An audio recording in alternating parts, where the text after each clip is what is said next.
नमस्कार मित्रांनो, आपला पक्षी प्रीमियम कंपनीचा आलेला आहे. आज पहाटेचा आलेला आहे.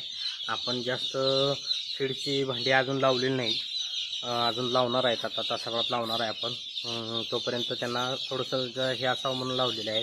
आणि पहिली गोष्ट त्यांना म्हणजे भांड्यातने आपण पाण्यामध्ये गुळ पाणी दिलेलं आहे, थोडीशी हळद आणि आपलं खाऊचे पानं आहेत ते पण ह्यात मिक्स करून दिलेले आहेत, जेणेकरून पक्ष्याचा जो बलक आहे तो प्रॉपरपणे विरघळला पाहिजे.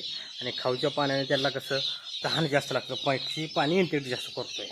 आपण 1000 पक्ष्याचा म्हणजे साधारणपणे 200 ग्रॅम गुळ घेतलेला आहे, 200-250 ग्रॅम गुळ घेतलेला आहे 1000 पक्ष्याला.